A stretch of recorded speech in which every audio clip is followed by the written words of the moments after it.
Salve, salves! Eu espero que esteja tudo bem aí com vocês.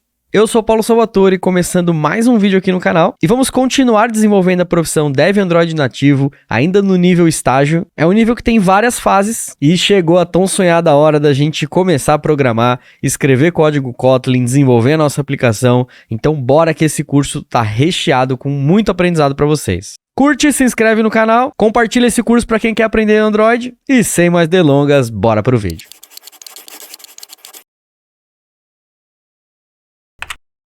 Chegou a hora da gente falar sobre a fase 2, é o nosso primeiro app Android nativo, então a gente vai começar a desenvolver uma aplicação, vai ser uma aplicação super simples, a gente vai colocar um elemento de visualização de texto, um elemento de edição de texto, um elemento de botão. Para quem assistiu o vídeo lá da aula de Flutterflow, foi uma aplicação que a gente fez ali no low code, então agora fazer a adaptação dela dentro do ecossistema do Android Studio. Então eu quero falar um pouco sobre as estruturas do Android Studio, tudo que está relacionado a essa ferramenta, dicas de atalhos, fluxos para a gente fazer detecção de cliques e começar a brincar um pouquinho aí com a linguagem Kotlin, inserindo ela dentro desse projeto e passando alguns desafios aí para a gente desenvolver ao longo das aulas.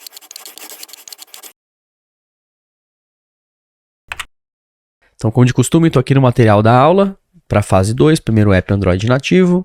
As aulas que a gente tem para essa fase em si. Primeiros passos no Android Studio, explorando a interface do usuário UI no Android Studio. Então, quero falar um pouquinho sobre isso. Depois que a gente iniciar no Android Studio, eu quero explorar um pouco como é a interface dele e principalmente quais são os elementos de UI que a gente tem no Android, quais são os principais elementos. Aí depois a gente vai construir a primeira tela do nosso aplicativo.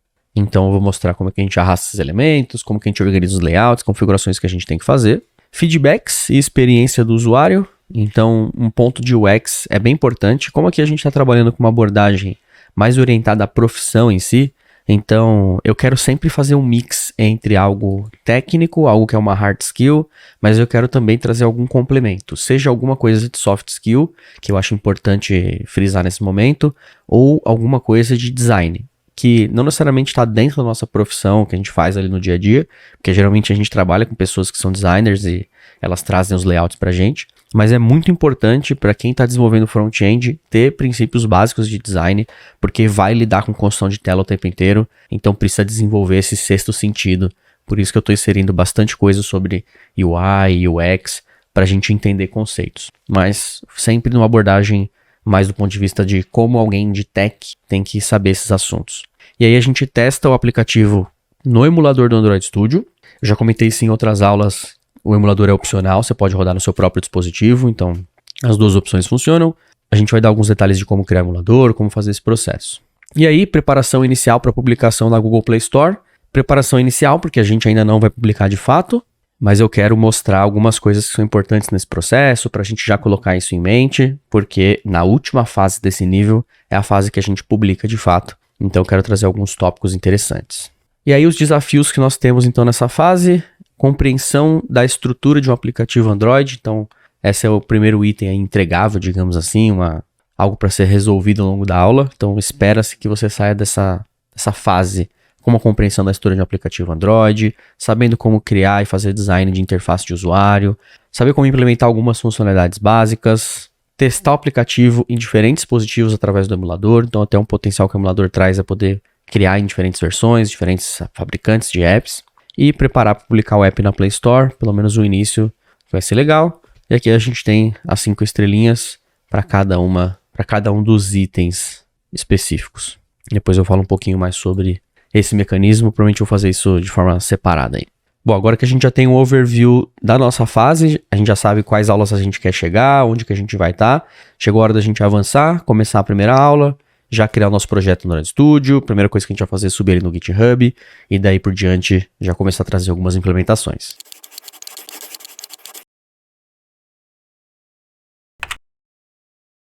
Bora então para a nossa primeira aula, primeiros passos no Android Studio, é a primeira aula da fase 2, é uma aula em que a gente vai introduzir algumas coisas no Android Studio de como criar elementos de fato, porque na última aula que a gente teve, a gente só criou o projeto, subiu no GitHub e não mexeu muita coisa. Então agora de fato a gente explica o que os arquivos funcionam, como é que funciona o layout e por onde toda a magia se inicia. Então sem mais delongas, bora para a aula.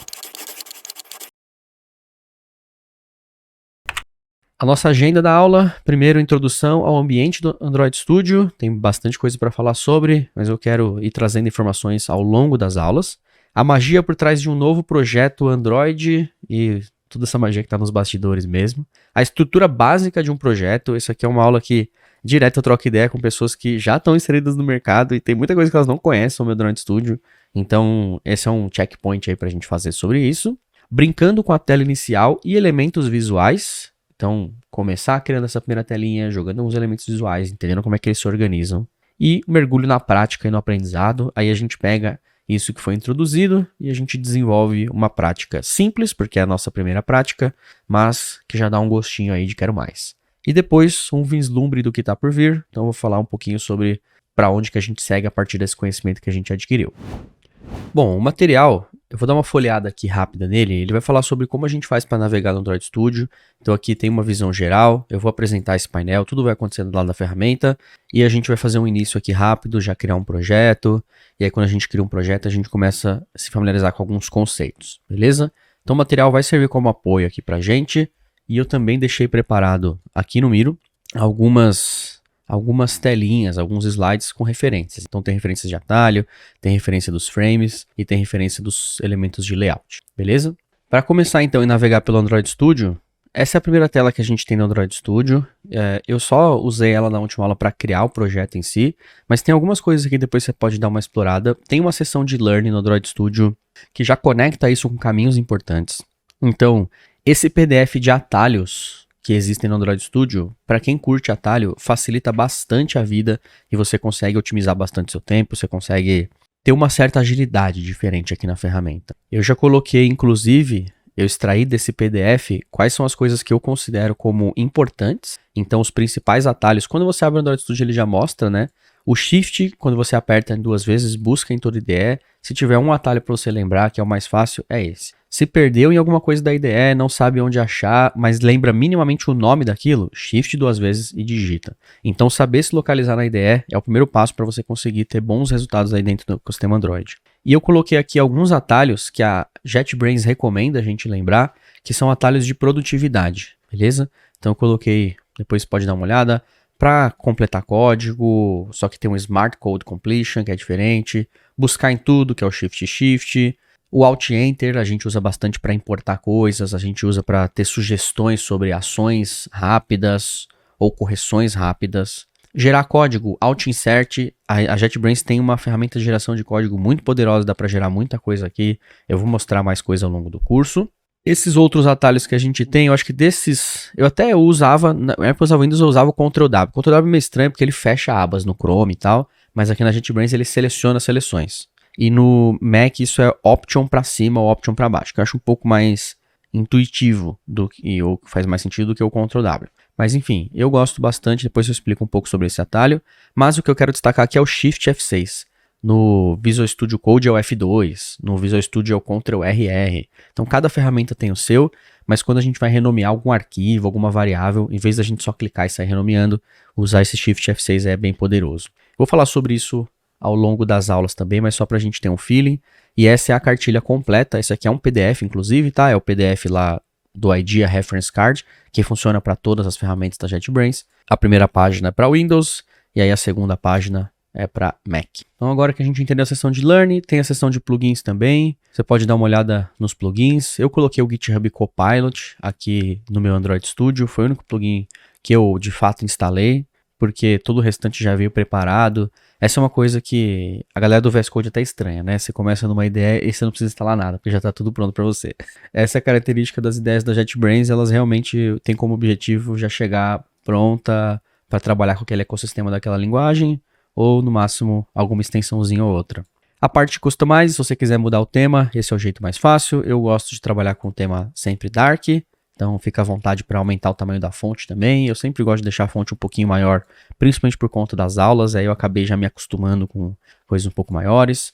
Eu gosto sempre de deixar o Key Map, que é esse mapa de atalhos em si, default do sistema. Eu geralmente prefiro me adaptar ao que é padrão do sistema do que ficar trazendo os atalhos que eu já conheço de outras coisas. Eu gosto de fazer a imersão completa ali. Então, Fica à vontade para trocar, se por acaso, não estou me acostumando com esses atalhos, quero mudar, estou acostumado com uma outra ferramenta, Eclipse ou Visual Studio, o que quer que seja. Tem os keymaps e você também sempre pode editar. E por fim a gente tem os projetos. Então na parte do projeto você pode tanto já buscar alguma coisa direto do Version Control System, ou você cria um projeto como a gente fez, ou sabe um projeto que foi local, mas não está na lista ainda.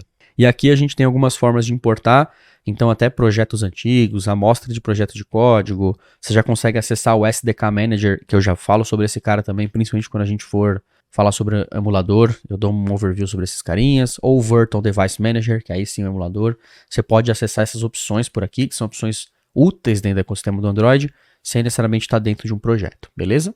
Dito isso, vamos criar o nosso projeto. Eu vou pegar exatamente esse mesmo nome que a gente tem aqui, então já vou copiar aqui o caminho, vou clicar nesses 3 pontinhos do Copy Path, e eu vou clicar na opção New Project, para a gente criar um novo projetinho. Esse projeto, ele vai ser uma Empty Views Activity. Novamente, é o jeito mais simples da gente começar no Android, com o XML e com a classe Kotlin por padrão. A gente vai selecionar a linguagem Kotlin também.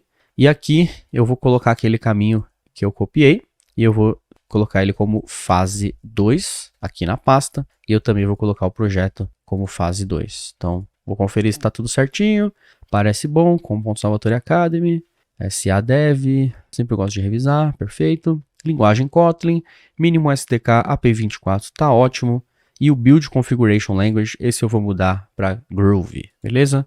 Eventualmente eu vou trazer o Kotlin DSL, mas por mais que esse seja o recomendado a partir de agora, ele não foi recomendado durante 10 anos de ecossistema, então vai ser muito difícil você conseguir achar projetos novos, pelo menos nesse início, que utilizam o Kotlin DSL. Apesar de ser bem fácil a migração, porque o Kotlin DSL o que muda é um arquivo só, então é bem tranquilo de fazer essa migração, beleza? Mas eu já quero aproveitar para mostrar isso, como que funciona o processo de migrar também. Feito isso, eu vou clicar aqui em Finish, só The application name for most apps begins with an uppercase letter. Ele tá falando para ser maiúsculo, mas aqui é se quiser, tá? Eu vou manter desse jeito, eu acho que tá de boa, não vai ter maiores problemas. Tá tranquilo. Depois a gente pode renomear o nome, se for o caso. Projetinho criado, percebe que ele já começa a rodar o Gradle. Já foi muito mais rápido do que da outra vez, porque agora ele não precisou baixar nada, só fez os indexes e aí a aplicação já está pronta. Claro que isso é relativo PC para PC.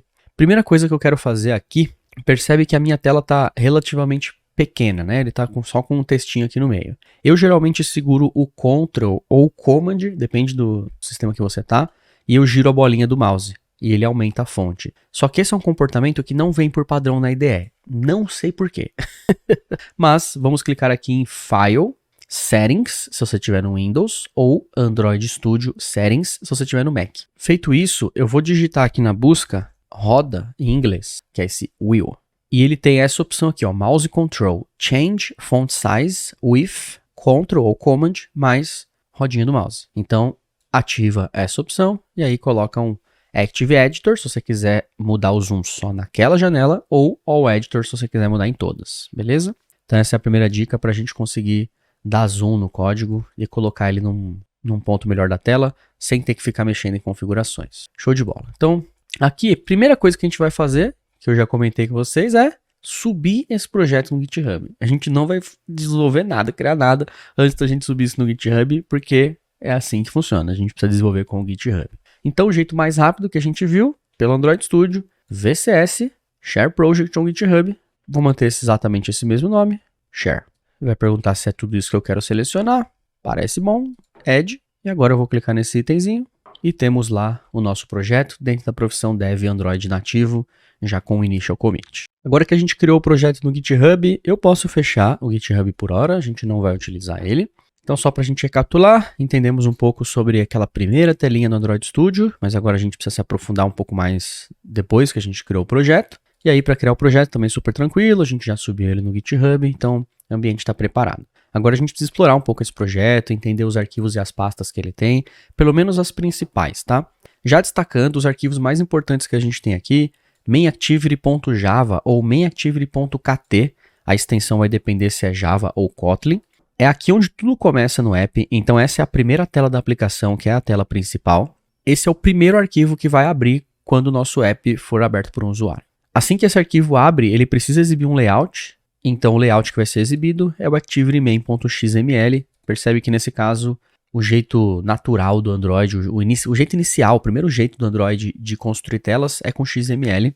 Eventualmente as pessoas vão migrando as telas para o Jetpack Compose, mas essa é uma coisa que a gente vê mais à frente no curso porque é um pouquinho mais avançado. E o Android Manifest é um cara que vale mencionar também, ele é o coração do nosso projeto, ele é o primeiro arquivo a ser lido, ele é o arquivo que sobe a mainActivity.java. Então o Manifest define o nome do app, qual que é o ícone, coisas mais iniciais de fato, para definir como que esse aplicativo aparece na loja, quando ele foi instalado como é que ele aparece e quais são as telas que ele tem. Aí a partir disso ele indica a mainActivity.java, que é o primeiro arquivo a ser executado de fato, a primeira tela a subir no app, e aí daí para frente é onde tudo começa. Diretórios importantes, eu vou falar um pouco sobre o diretório de resources, falar um pouco sobre o diretório de Gradle e alguns outros diretórios que a gente tem, perfeito? E para falar um pouquinho sobre os diretórios que nós temos, essa é a tela inicial de um aplicativo Android, para a gente entender quais são os pedaços mais importantes. Como eu estava falando sobre a pasta de resources, sobre a pasta de Gradle, eu falei também sobre o mainActivity, o Android Manifest. Então aqui eu sintetizei um pouco de todo esse universo, beleza? O manifesto ele fica disponível aqui em cima para a gente nessa pasta Manifests. Ele é o coração da aplicação, é lá onde a gente tem qual que é o nome do app, qual que é o ícone que vai ser utilizado, quais activities a gente tem todas em lista. Essa activity main, por exemplo, ela tem um cara que é um intent filter, que vai definir como ela vai se comportar. Então aqui ele está falando que ela se comporta como activity principal e uma activity launcher, ou seja, essa activity é aquela que abre o app pela primeira vez. Então se você quiser iniciar o seu app por alguma activity, ele só vai conseguir fazer isso se ela tiver esse intent filter. Então esse é um ponto importante para conhecer o Manifest. A gente não fica mexendo tanto nele, a gente mexe coisas bem pontuais. Permissões que você quiser dar, quero permissão de localização, quero permissão de N permissões que é necessário solicitar ali no Android, naquelas janelinhas de permissão, é aqui onde você declara. Então a gente vai voltar para esse arquivo ao longo das aulas, dependendo do que a gente for implementar. Depois a gente tem o pacote Java. Independente se você está programando em Kotlin ou em Java, o nome do pacote é Java e ele aceita códigos Java e códigos Kotlin aqui dentro. A gente tem um pacote principal da aplicação, que é o mesmo pacote que a gente colocou aqui, e esse pacote é onde a gente vai colocar todos os arquivos das nossas telas, a gente pode criar novas pastas aqui, coisas do tipo. Depois a gente tem a nossa pasta de Resources, e aí a gente tem a pasta Drawable, Layout, MipMap e Values. Cada uma dessas tem um significado específico, a gente vai trabalhar com elas ao longo das aulas. Eu acho que Drawable, Layout e Values são as principais, e também tem outras pastas que a gente pode criar, pasta de navegação, pasta de não sei o que, tem um monte de coisa. Tudo que a gente vai colocar aqui é recurso, algum recurso visual, algum arquivo, alguma coisa que a gente vai utilizar como recurso para a aplicação. Depois a gente tem os Gradle Scripts, o Gradle é o cara que faz o build, é quem compila o projeto, é quem transforma um APK, é quem puxa coisa da biblioteca. Ele é o gerenciamento das dependências, é o gerenciamento do projeto, ele é o gestor dessa parada. Para quem vem do Node, o package.json com o npm faz esse papel. Para quem vem do PHP, o Compose faz esse papel. Cada tecnologia ela tem o seu. A galera do Java está acostumada com Maven. Aqui o pessoal do Android preferiu o Gradle. O Gradle também funciona para o Java. Então, toda a tecnologia que a gente tem hoje em dia, ela tem alguém para gerenciar dependência, para instalar pacote, para fazer o processo de compilação. Aqui não seria diferente, é o Gradle que faz isso. E aí a gente tem dois arquivos build.gradle, pelo menos, um arquivo build.gradle do projeto, que ele gerencia o projeto inteiro, e um build.gradle do módulo, que gerencia apenas módulos individuais. Mas o que são esses módulos? Percebe que aqui em cima a gente tem uma pastinha que é a pastinha app. Esse é o nosso módulo principal da aplicação. Geralmente, muitas aplicações seguem com um módulo só. É o módulo app, coloca tudo lá, seja feliz para sempre. Agora, tem outras aplicações ou outros casos de uso em que as pessoas criam vários módulos separados, que eles funcionam como aplicações separadas mesmo, mas você também consegue integrar todas elas dentro de um APK. Então, vou dar um exemplo. A galera do iFood tem vários módulos ali dentro para conseguir reaproveitar coisas dentro do app. O pessoal da Movile, que é a empresa que está por trás do iFood, também tem toda uma arquitetura multimodal para conseguir utilizar pequenos pedaços de aplicação e não precisar ficar redesenvolvendo ela em cada app que eles lançam, porque eles têm um monte de aplicação. Então tem casos de arquitetura multimodal, é um assunto mais avançado. Por hora aqui no curso a gente vai ver sempre no mesmo módulo, no app, que é para facilitar a nossa vida. Dito isso então, voltamos aqui para o Android Studio. Dá para perceber que a gente tem as pastinhas, aqui no meu caso no Android Studio as pastinhas estão já separadas. Se você quiser pegar essas pastas que eles estão separadas e juntar elas, é possível. É só você explorar essas opções que tem aqui em cima. Então, nós temos esses 3 pontinhos, que ele tem várias coisinhas. Por exemplo, Compact Middle Packages. É uma opção que você pode ativar, que aí ele junta esse nome de pacote, se por acaso forem pastas vazias. Ah, não quero que junta, desativa isso, beleza?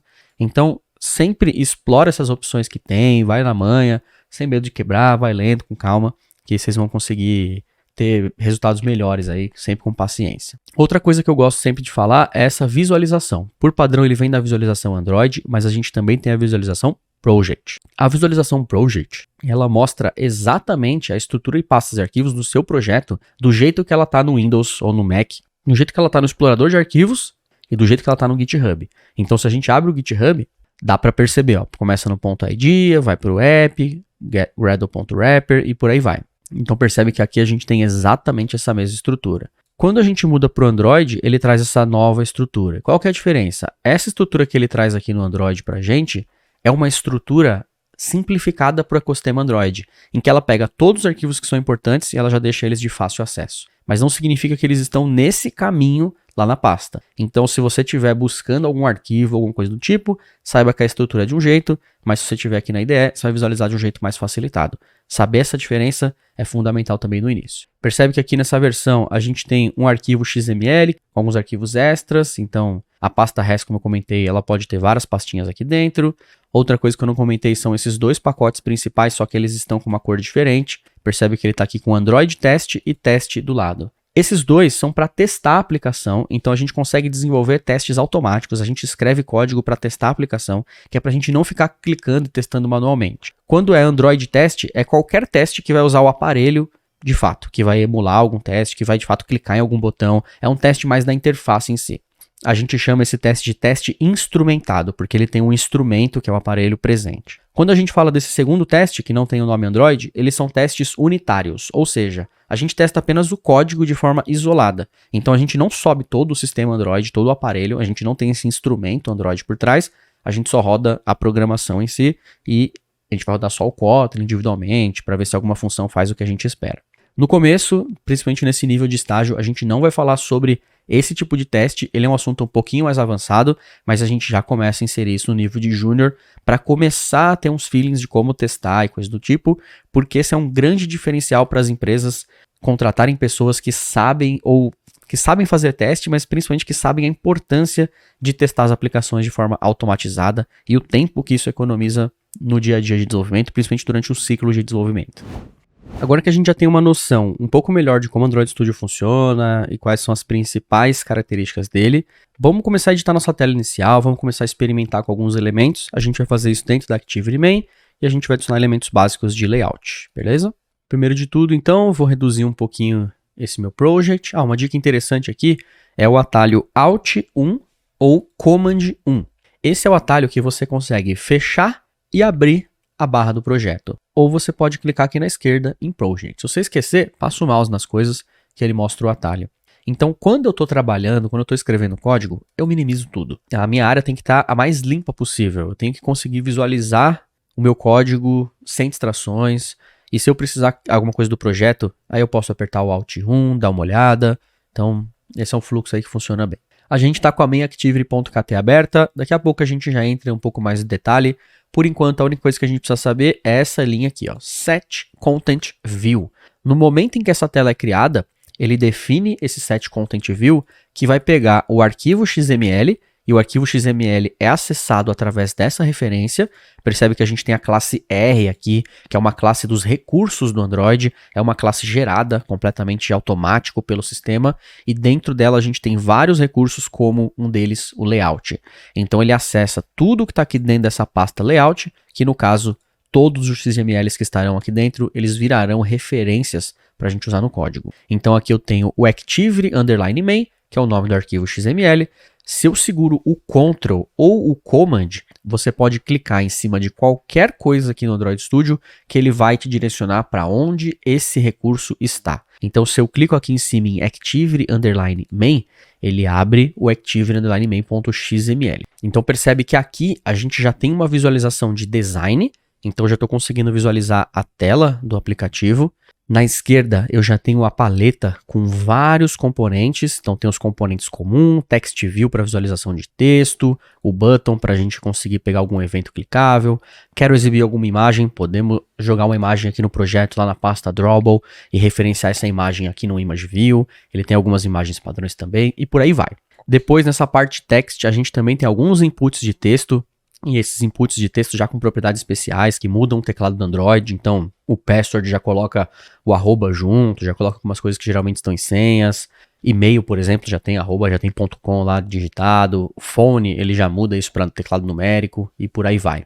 Então, depois, eu recomendo dar uma explorada. Toda vez que eu crio uma ferramenta nova, eu saio extraindo coisas. Tem esse text input layout que ele já traz uma label bonitinha. Ele é um edit text só com um pouco de power up aí, um pouco mais interessante. A gente vai explorar bastante desses componentes ao longo das aulas, principalmente quando a gente for desenvolver projetos mais práticos, beleza?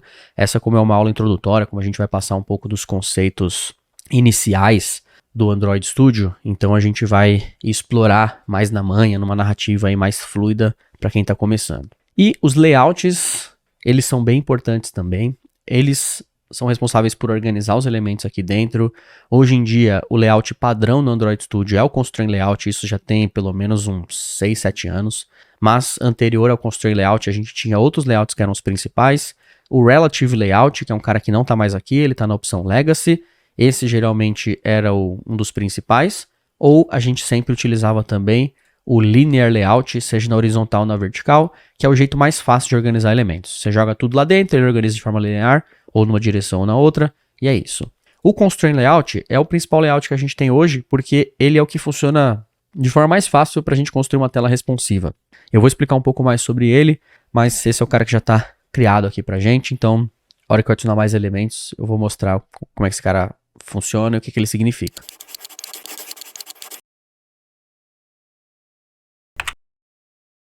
Tá curtindo esse conteúdo? Então já deixa o seu like, a contribuição é bem importante.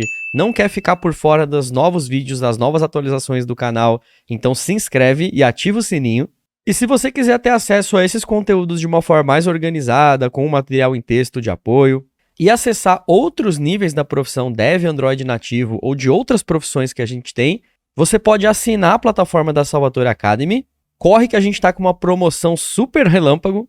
Mais informações você encontra no próprio site da Salvatore Academy. O link está aqui embaixo na descrição. Seja para desenvolver Android nativo, back-end JavaScript, front-end JavaScript, desenvolvimento de games com Unity e outras game engines, e até mesmo curso de inteligência artificial e ChatGPT. A plataforma da Salvatore Academy está bem recheada, a gente tem um projeto muito legal que está rolando já tem um tempo, e você pode participar desse projeto, pode participar da comunidade e aprender cada vez mais com a gente. Chegou a hora então da gente explorar a interface de usuário no Android, entender quais são os principais elementos, como funciona esse editor de construção de telas, então tem algumas diquinhas interessantes aí pra gente.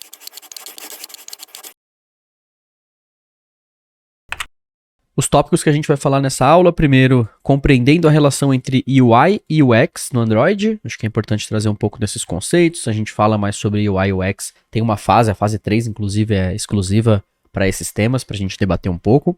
Decifrando o XML, a linguagem por trás dos designs, então, desde o ponto de origem do Android, o XML sempre esteve presente, é muito importante conhecer esse cara, por mais que hoje tenham outras ferramentas, outras formas de fazer, o XML ainda continua muito presente em várias aplicações. Depois os blocos de construção da UI, botões, campos de texto, imagens, os blocos mais básicos assim, entendendo os layouts e como eles organizam os seus elementos e dando vida aos elementos, adicionando interatividade. Então, para a gente falar sobre desenvolvimento de tela no Android, acho que é importante primeiro falar sobre esses dois conceitos de forma bem simples.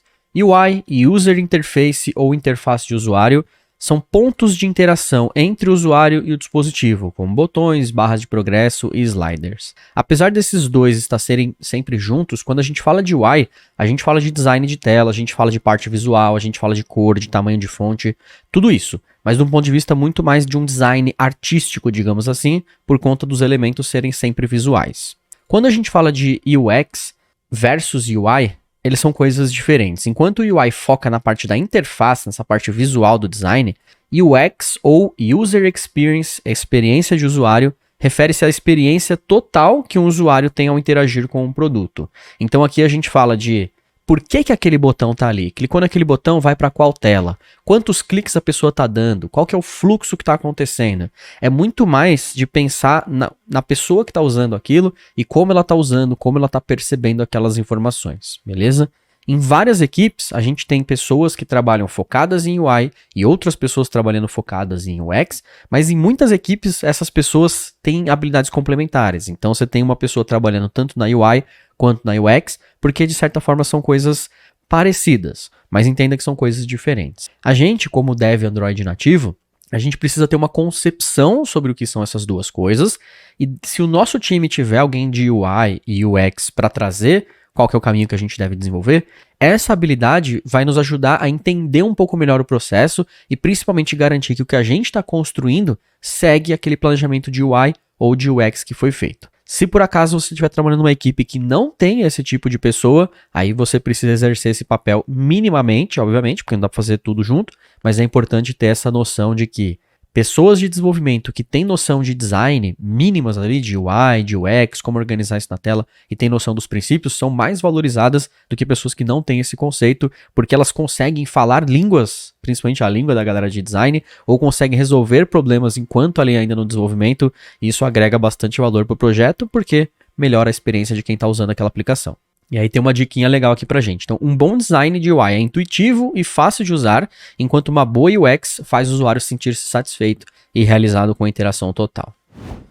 Pra gente trazer agora para o universo do Android, conhecendo o XML e sua relação com a interface. Então, o XML é uma linguagem de marcação, ela é usada para descrever uma estrutura de dados. Então, geralmente, por exemplo, nota fiscal brasileira sai no formato XML. Tem muito arquivo de configuração de sistema que sai no formato XML, porque a gente consegue organizar dados. Ele é quase que o primo do JSON. O JSON é um cara que a gente fala mais pra frente quando a gente vai falando de back-end e tal. É um formato de estrutura de dados também, só que ele acaba tendo menos caracteres. O XML ainda é um pouco mais verboso. Tem uma tag que abre, você tem aquele mesmo nome fechando, mas ele ainda é bastante utilizado em algumas aplicações, então vale a gente mencionar. É bem simples de entender, na verdade não tem nem tanto que entender a estrutura, ela logo no início a gente já se familiariza e é isso.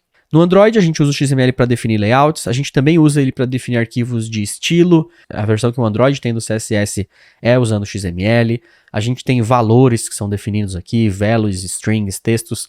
Todas as organizações de resources geralmente estão em XML. Até arquivo de imagem, tem vetores de imagem que estão em XML aqui no Android. Então é o formato que a gente vai estar sempre presente, não apenas na UI, mas em outras partes do sistema quando o assunto é configuração, quando o assunto é recurso. O ActivityMain.xml, por exemplo, ele está estruturado em XML, então todos os layouts estão ali dentro e por aí vai. Vamos experimentar então, vamos adicionar alguns elementos nessa tela. Então a primeira coisa que eu vou fazer é adicionar um botão só para a gente testar como que fica. Então se eu pego esse botão, arrasto e solto ele aqui para minha tela, ele adiciona. Então é bem simples a gente fazer essa edição aqui de uma tela Android pela parte visual. Assim como ferramentas low code, o Android Studio ele tem um editorzinho que, para a maioria dos casos ou para tela simples, ele funciona bem. Percebe que eu soltei esse botão aqui, ele já está me trazendo alguns erros aqui na esquerda, falando Missing Constraints in Constraint Layout. Então tem um conceito que eu não passei para você que é o lance das constraints, mas eu já explico sobre. Aqui a gente já tem um errinho também. Então ele já vai bem intuitivo mostrando para a gente quais caminhos a gente tem que ajustar. Antes de começar a ajustar, eu quero mostrar para vocês algo que está aqui por baixo dos panos, que é a visualização. Então percebe aqui, ó, a gente está com Editor and Preview, a gente tem esse botãozinho para baixo que é o View Modes e tem esses três pontinhos aqui em cima, Recent File, Tab Actions and More. Então eu sempre gosto de clicar nesse cara para dar uma olhada, ver o que tem, absorver um pouco da IDE. Percebe que nesse botãozinho que a gente tem na setinha para baixo, esse View Modes, ele tem o Code, Split e Design. E ele está selecionando a opção Design, a gente tem um Vertical Split ou um Horizontal Split. Eu mudei aqui esse Vertical Split, Horizontal Split, não mudou muita coisa, eu sempre gosto de ir experimentando. Vamos testar esse outro split, em vez de design vamos testar split. Opa, olha que legal, ó. Esse split já é bem interessante, ele já coloca a parte visual de um lado e ele já mostrou pra gente o que é isso aqui, ó, um código, caramba. Então, por baixo dos panos, galera, dessa tela, na verdade tem um arquivo XML. Aqui a gente tem código de fato, não é um código de programação, é um código mais de texto em si, né? A gente chama isso de linguagem de marcação, é o primo do HTML aqui. Então percebe que o Android ele vai organizar todas as suas telas dentro desses XMLs. A gente, portanto, tem uma tag que abre, essa tag que abre o Constraint Layout, por exemplo, com várias configurações, e a gente tem a tag que fecha, Então esse é o primeiro caso de tags. Tags que abrem e fecham em momentos separados. Dentro dessa tag a gente tem um text view, que é uma tag que abre e fecha na mesma declaração. Percebe que ele não tem um barra text view, como tem um barra constraint layout. O botão é a mesma coisa, é uma tag que abre e fecha na mesma linha. Então se eu quiser inserir um novo elemento, eu poderia duplicar essa linha aqui, por exemplo, do button, eu teria um segundo botão ali. Só para exemplificar, vou colocar ele numa posição diferente, para vocês perceberem aqui. Então percebe que é possível você fazer as duas coisas, tanto pelo design quanto pelo XML. Para quem está começando, eu recomendo que faça pelo design, porque é o jeito mais fácil de iniciar, o jeito mais fácil de brincar de fato.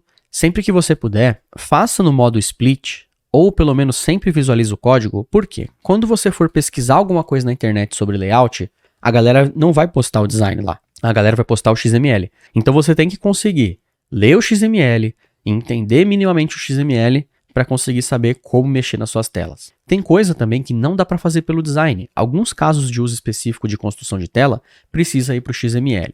Então eu recomendo que você desenvolva essa familiaridade com essa tecnologia para sacar como as coisas vão funcionar aqui. Então de vez em quando, nessa primeira aula eu vou usar o design, mas de vez em quando eu vou trazer um pouco o XML, a gente vai editar também. Ao longo da aula a gente vai pegando essa manha. Show! Dito isso, então, eu vou deixar meu XML pequenininho aqui no canto para aumentar um pouco de tamanho. Eu tô achando incrível, porque é a primeira vez que eu tô usando o Android Studio Giraffe, que eu atualizei ele recente aí lá, junto pra aula.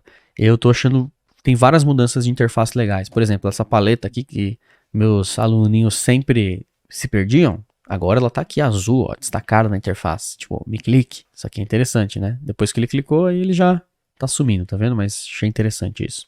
Perfeito, eu vou pegar a minha paleta, Component Tree e Attributes, vou deixar esses carinhas abertos. Aqui embaixo percebe que a gente tem essa tela branca e a gente tem uma tela azul. Essa tela azul mostra a blueprint ou a planta baixa. Fica à vontade para continuar visualizando essa tela azul ou visualizar apenas a tela de design, tanto faz. É só uma visualização diferente, tá? A blueprint mostra a marca, a área do elemento e tal. Então uma parada mais técnica, enquanto o design é exatamente o que a pessoa vai visualizar. Você também pode ativar algum Color Blind Mode, tem algumas coisas aqui para galera que tem daltonismo, esse é o nome. Você também consegue rotacionar o dispositivo, forçar ele a ficar no modo retrato ou no modo paisagem. Aqui no UI Mode também tem outros modos para outros dispositivos, se for o caso.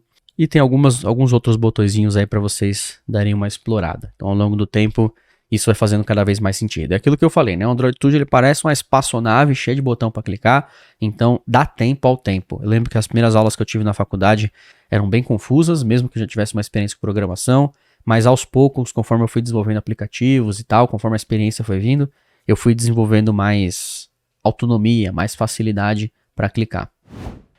E aí falando sobre o design básico, então botões, textos e imagens. Os botões são os principais pontos para a gente realizar a ação, dá para colocar a imagem nele, dá para mudar a cor. Os campos de texto, também conhecido como Edit Text, são os campos que as pessoas vão inserir texto. Tem alternativas ao Edit Text que já são mais robustas, que mostram uma label flutuante para dar dica para a pessoa. Então tem formas da gente customizar o teclado que a pessoa vai digitar.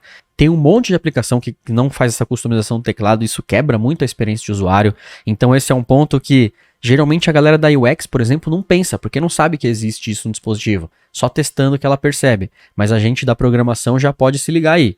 Quando a gente estiver criando um elemento de texto para digitar uma senha, se é uma senha numérica, coloca um teclado numérico, facilita para a pessoa. Se é um e-mail que ela vai digitar, coloca o teclado de e-mail, porque o arroba já vai estar lá. Porque do contrário, se colocar um teclado de texto, não fica o arroba, fica a vírgula no lugar. Então essa diferencinha mínima, às vezes uma variável que a gente coloca, já traz uma experiência de usuário bem diferente e aquele cuidado na aplicação mínimo já faz a gente se destacar no meio de um monte de app. As imagens ou Image View mostra imagens na aplicação. A gente pode tanto mostrar imagens que já estão no dispositivo, a gente salva os arquivos lá na pasta Resources Drawable e referencia eles, ou a gente também consegue colocar conteúdos da internet. Depois eu vou mostrar também bibliotecas que a gente vai usar para carregar imagens da internet e exibir na nossa aplicação. Aqui o Adkin a gente vai usar sobre isso. Existe o atributo no XML que é o Android click e você pode colocar ele em qualquer botão para chamar uma função que está lá na Activity para quando o botão for pressionado.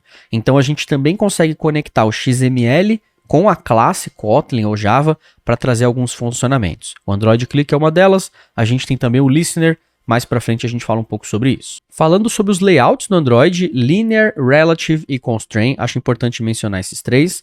Então o Linear Layout, ou Layout linear, ele organiza os elementos em uma linha ou em uma coluna, então depende se a direção é vertical ou se é horizontal, você pode escolher. O Relative Layout, ele organiza os elementos em relação uns aos outros ou ao pai dele, depende da configuração.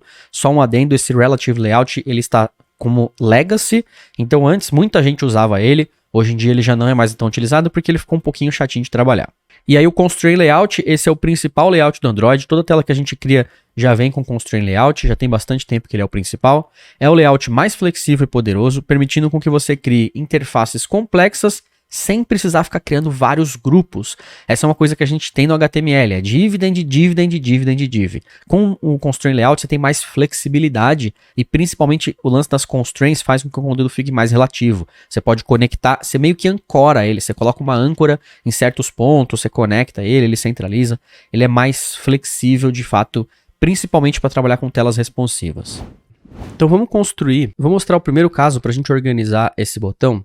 Quando eu seleciono o botão, percebe que ele tem 4 bolinhas brancas aqui em volta, e essas bolinhas é onde a gente constrói as constraints. Constraints são cabos que se conectam em elementos ou se conectam na tela e grudam esse elemento em algum outro elemento ou em alguma parte da tela. Então se eu quiser, por exemplo, pegar esse botão e grudar ele na esquerda e na direita, eu posso clicar nessa bolinha, segurar e eu arrasto, percebe que ele cria uma linha entre aquela bolinha branca que eu cliquei e o meu mouse. Se eu solto o mouse aqui na esquerda da tela, percebe que imediatamente ele gruda o elemento. Se eu fizer a mesma coisa aqui na direita, cliquei, segurei e arrastei, eu consigo grudar aqui na direita também. Então agora eu criei uma conexão entre esses dois lados, e aí a partir disso ele está centralizado esse elemento.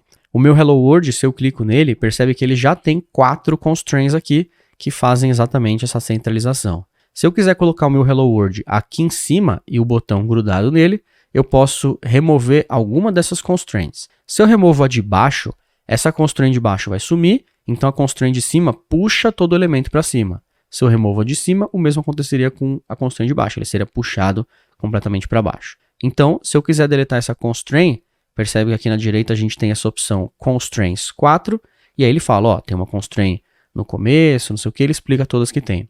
E aqui em cima a gente tem um widget dessas constraints. Então, se eu pego essa constraint de cima, por exemplo, e deleto, ou a constraint de baixo e deleto, basta clicar nessa bolinha e eu consigo remover qualquer uma delas. Então, se eu quero que esse elemento suba e grude aqui, eu quero remover a constraint de baixo, então eu posso remover essa constraint de baixo, e aí o elemento vai imediatamente para cima. Agora, eu posso pegar o meu botão, selecionando o botão, e eu vou criar uma constraint dessa bolinha aqui em cima, para esse cara aqui embaixo. Então, vou soltar exatamente aqui na bolinha do Hello World. Calma aqui.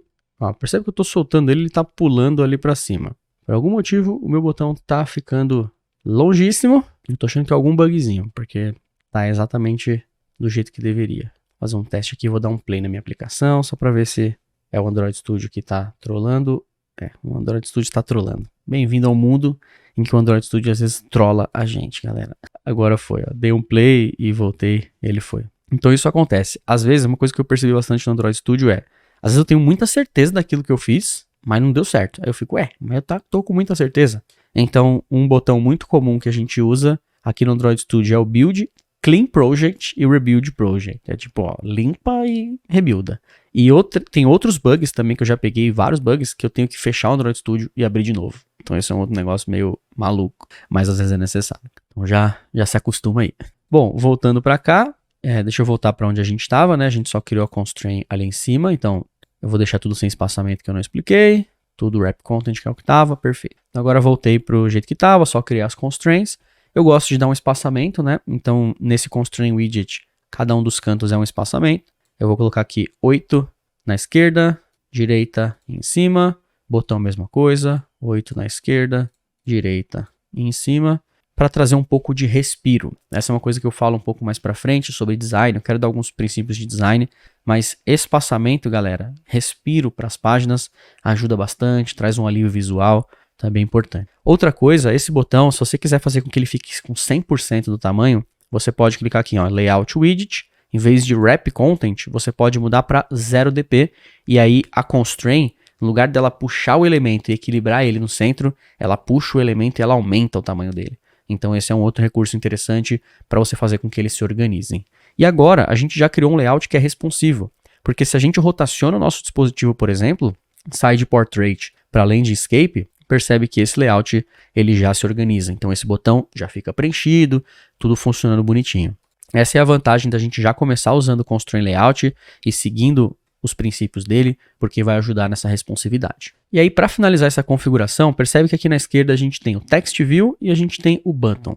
Esses dois são IDs. Como ele está com T minúsculo, sempre quando a gente tem uma primeira letra minúscula, ou é uma função / método da linguagem, ou é uma variável. Nesse caso, o ID ele representa uma variável, por isso que ele começa com essa letra minúscula e depois, cada palavrinha nova, ele sobe uma letra. Esse é um padrão que a gente tem disponível, que é conhecido como Camel Case. Existem outros padrões também para você escrever palavras, múltiplas palavras, sem espaço, porque em variáveis e funções você não pode colocar espaço. Então aqui a gente tem o Camel Case, que não tem traço, não tem nada, é só a primeira letra minúscula e depois cada palavra vai subindo. Tem o Pascal Case, que já começa com a primeira letra maiúscula. Classes no Java ou no Kotlin seguem esse padrão. O Snake Case, tudo minúsculo, com underline para separar as palavras. E o Kebab Case com traços. Esse traço, ele geralmente não funciona para variável, só o underline que funciona, mas essa declaração, por exemplo, nome de arquivo no JavaScript gosta de usar Kebab Case. Snake Case, nome de variável no Python, utiliza esse padrão. Pascal Case, um monte de linguagem usa, C#, C++, Java, Kotlin, nome de classe geralmente. No C#, nome de método também é dessa forma. Camel Case, no Java, nome de método é assim, variável é assim, no Kotlin é assim, JavaScript, nome de variável é assim. Então, geralmente, a comunidade chega em certas convenções e dependendo da linguagem que você estiver trabalhando, a comunidade segue de algum jeito específico, beleza? Então, a gente olha esse text view, portanto, dá para ver ali, né? A gente tem um text view com T maiúsculo e um text view com T minúsculo. Então, esse de cima, a gente está falando do nome da classe text view em si. Por baixo dos panos, esse elemento que a gente tem, ele é uma classe. Percebe que está ali, ó, public, class, text view e tal. Então, por isso que tem esse T maiúsculo. Mas esse que a gente tem aqui na esquerda é essa variável, que na verdade é um ID, é uma forma de identificar. O Android Studio criou esse ID aqui pra gente, ele está disponível assim que você seleciona o elemento aqui na direita em atributos. E a gente pode mudar esse text view para algum nome mais semântico, porque muita gente que está começando a programação tem dificuldade entre diferenciar palavras com a primeira letra minúscula e palavras com a primeira letra maiúscula, e elas são bem diferentes. Então, uma coisa que a gente vai desenvolver, esse olhar da programação, de cada coisinha que a gente mudar tem diferença. A gente pôr um espaço, um ponto para uma vírgula, um T minúsculo para um T maiúsculo, tudo isso traz diferença, então a gente precisa, ao longo do tempo, desenvolver esse olhar mais cuidadoso para o código que a gente está olhando. Então aqui, esse text view, como ele é mais difícil de identificar, e outra, se eu tiver 10 text views, eu não vou ter o text view 1, 2, 3 e 4, eu geralmente gosto de nomear ele de um jeito mais semântico. Então aqui, se eu estou colocando TV do meu Hello World, eu posso colocar, por exemplo, TV Hello World, e escrever que esse cara ele é um text view que tem o Hello World. Eu também poderia colocar, na minha aplicação isso aqui vai aparecer o nome, então TV nome ou TV name, se você quiser seguir o primeiro padrão ali como inglês. Aqui eu quero que quando clica nesse botão aconteça alguma coisa, então o resultado dessa operação vai aparecer no text view, portanto eu vou colocar TV resultado, só que eu vou começar a programar em inglês, beleza? Para a gente se acostumar um pouco com vocabulários aqui em inglês, porque geralmente a galera da programação prefere quando as pessoas programam coisas em inglês, nome de variável, nome de função. Então, para a gente já trazer esse padrão aí, e principalmente eu ajudar vocês nessa questão de vocabulário aí do idioma inglês também. Então, TV Result, eu vou dar Enter, e agora eu vou selecionar uma opção aqui nessa janelinha. Qual opção que eu vou selecionar? Ele está falando, ó, Paulo, você está renomeando o text view, mas esse text view ele é uma variável, ele está sendo usado em outros lugares. Então você quer renomear ele, o ID Resource Text View e todas as utilizações para TV Result? Falar, pô, é isso que eu quero, refactor. Então percebe que essa operação de rename, ela é uma operação de refatoração. Ela muda não só o elemento original, mas todo mundo que está usando. E se você olhar aqui no código, dá uma olhada no que aconteceu. Então ele mudou aqui o TV Result ID, dá para ver que está aqui o TV Result ID bonitinho. E aqui no botão, ele também alterou esse TV Result aqui. Então nós temos tanto a declaração sendo alterada, como as utilizações. Vamos fazer esse mesmo processo para o botão. Então vamos selecionar o botão BT. eu quero que esse botão seja um botão para enviar, então eu vou colocar o nome de BT Send, com S maiúsculo, Enter uma vez, e agora nessa janelinha, Enter novamente, para ele ir para o refactor. E a última coisa que eu vou fazer aqui, nesse botão, é alterar o texto dele. Então depois que eu alterei o ID, eu venho aqui embaixo, nessa propriedade Text, e eu mudo para Send, Enter e pronto. Agora a gente já tem o nosso elemento de Hello World e a gente já tem o nosso elemento de Send bonitinho. Agora a gente já conseguiu ter uma boa noção do Android Studio, a gente já sabe como criar elementos, a gente sabe como mudar ID, a gente já entendeu um pouquinho sobre construir layout, então a gente já tem um primeiro esboço de aplicação. Claro que agora falta trazer funcionamento para a aplicação, a gente vai adicionar alguns novos elementos, então tem bastante coisa para a gente ver ainda, mas isso já dá um gostinho da primeira tela sendo construída. Nas próximas aulas a gente configura o emulador para conseguir fazer isso rodar, e aí coloca todo o nosso trabalho para visualizar, vamos executar funcionamento, vamos trabalhar com um pouquinho de programação também.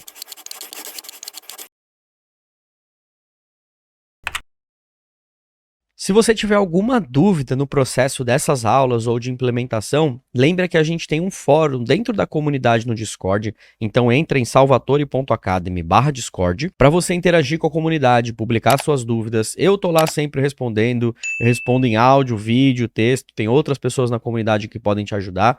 Então acessa o Discord, já garante que você tá lá. E agora chegou a hora da gente voltar para o conteúdo. Chegou a hora então da gente construir a primeira tela do aplicativo, então aqui a gente vai entender como essa primeira tela vai funcionar, quais elementos visuais a gente vai adicionar, a gente vai complementar em relação à tela que a gente já tem, que a gente usou para experimentar a UI, então a partir disso a gente já consegue escrever um pouco de Kotlin e ter os primeiros funcionamentos aí da aplicação. Então, nossa agenda, primeiro passo, definir os propósitos e os objetivos para a primeira tela, depois um passo a passo, então vamos desenvolver essa primeira tela do zero. Introdução a elementos interativos, botões, campos de entrada e visualizações de texto, para sentir um pouco desses três elementos que eu comentei. E uma demonstração prática, inserção e exibição de informações. Por último, oportunidade de testes, vamos experimentar no emulador. Então, esse é um passo interessante para a gente já começar a rodar a nossa aplicação e sentir o comportamento. Para a gente começar definindo o objetivo da primeira tela, eu coloquei um textinho aqui, que a primeira tela é a primeira impressão do nosso aplicativo. Muita gente que eu vejo, principalmente quem está começando, vai começar a criar uma aplicação e faz a primeira tela, a tela de login. Minha Nossa Senhora, gente, por gentileza, primeiras telas de aplicativo, jamais faça a tela de login.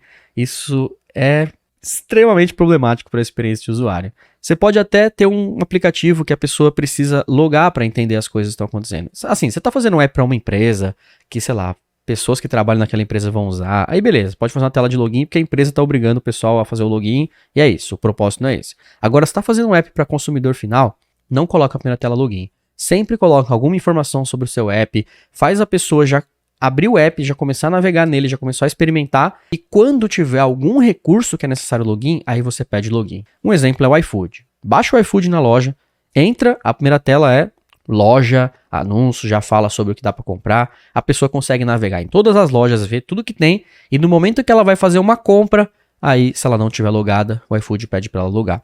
Então pensa nisso porque você vai conseguir construir aplicações bem poderosas só mudando um pouco do jeito que tradicionalmente estão ensinando por aí, ou do jeito que estão mostrando, ou que muita gente está fazendo essas primeiras telas. Definiu esse primeiro objetivo, esse é um trabalho de experiência de usuário, desse fluxo de telas, aí a gente pode partir para a construção.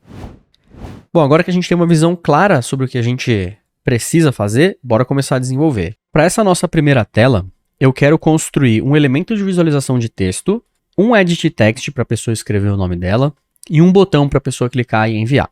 A gente já tem o text view, a gente já tem o botão, a gente precisa colocar o edit text. Aí a gente tem duas opções, a gente pode colocar o edit text agora e já implementar, ou a gente pode fazer um passo antes, que é experimentar pelo menos o clique interagindo com o botão. O comportamento que eu quero é, digitou o nome, clicou no botão enviar, o nome aparece aqui em cima, sem problema nenhum.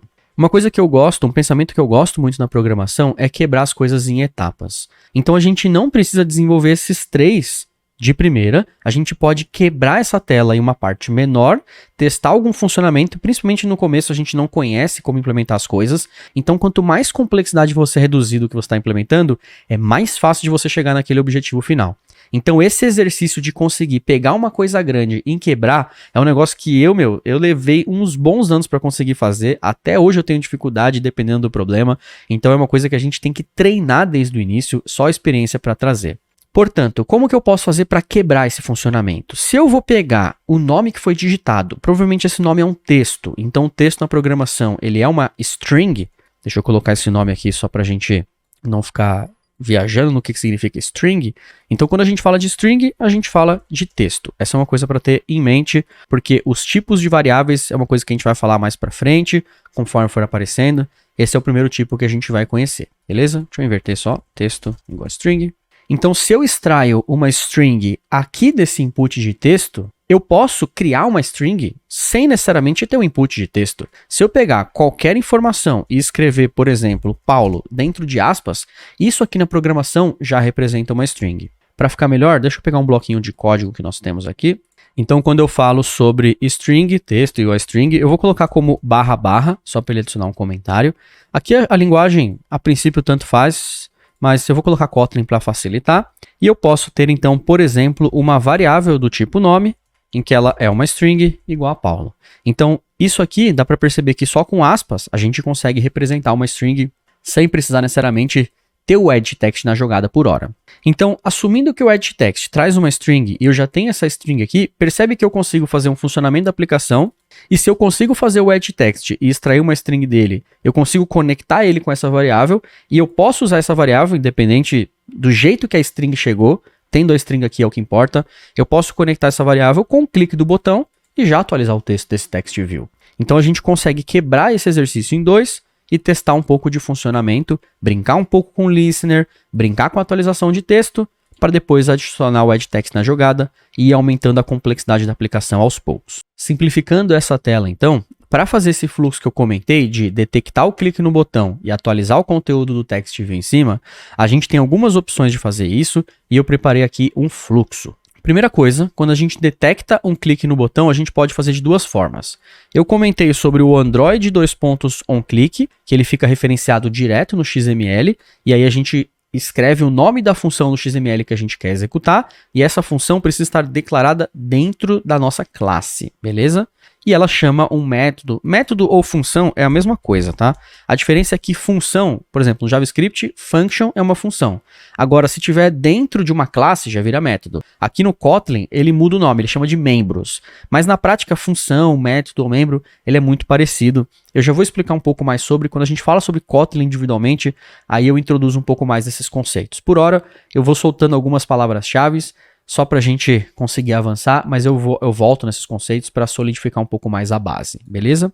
Então, chamamos uma função ou método dentro do arquivo activity.kt ou .java, e a outra forma para detectar o clique é adicionar um listener, como eu comentei, direto no Java ou no Kotlin. Então a gente inverte, a gente busca o elemento que está lá no XML, e a gente faz isso pelo ID, para depois a gente criar um listener ou um ouvinte para esse elemento. Então qualquer evento de clique vai ser avisado para quem estiver ouvindo. Detectamos o clique então, e fazemos isso no código Java ou no Kotlin lá da Activity, agora é hora da gente pegar o text view para conseguir atualizar o conteúdo dele. Para pegar esse text view, para acessar ele, como o text view foi criado lá no XML e o arquivo da classe Kotlin não faz ideia de onde ele está, a gente precisa usar o ID para buscar. Então eu vou lá na minha classe Activity e falo, ó, tem um elemento nessa tela pelo ID, tenta buscar.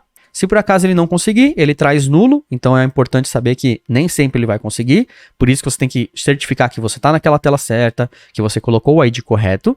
E aí, se ele conseguir pegar direitinho, ele traz o text view, e aí a gente pode manipular ele, trabalhar do jeito que a gente quiser. A atualização de conteúdo é uma dessas coisas. Então a gente atualiza um atributo que pegamos, e nesse caso, o texto, o conteúdo desse text view, ele está numa propriedade chamada text. Que depois que a gente acessou o text view, é só colocar um ponto text ali, que a gente acessa a propriedade text dentro dele. Dito isso, vamos fazer o nosso... Deixa eu só mudar esse cara aqui, que a gente atualizou os IDs, né? Então, dito isso, bora colocar a mão na massa, vamos implementar esse comportamento que eu acabei de descrever aqui. Aqui na nossa tela, o primeiro passo é a gente criar um listener. Então, dá para confirmar que o nosso botão ele tem o ID btsend e o nosso text view tem o ID tvResult. Então, a gente pode ir na mainActivity.kt e começar a declarar esse código de listener para acessar esses elementos. Então, declarar os listeners, buscar os dois elementos, tanto o botão quanto o text view, com algumas declaraçõezinhas especiais aqui. Começando a implementação aqui na MainActivity.kt, percebe que a gente tem um monte de declaração, chave para um lado, chave para o outro, interrogação, 2 pontos. A primeira coisa que a gente tem quando a gente olha essa tela é medo. Fala, minha Nossa Senhora, pra onde eu vou, né? Galera, uma coisa que eu posso dizer é, não criemos pânico. Essa aqui é o código inicial do Android, é o que a gente chama de boilerplate. Quando eu falo sobre boilerplate, é aquele código que a gente não necessariamente precisa entender ele, a gente não precisa saber como chegou até ele, a gente só precisa acostumar que ele vai estar aí e que ele é necessário para as coisas existirem, beleza? Ao longo do tempo vocês vão aprender o que cada coisa significa. O que é mais importante aqui é o set content view. Deixa eu até desativar o Copilot, porque senão ele vai ficar sugerindo e vai acabar com a nossa graça.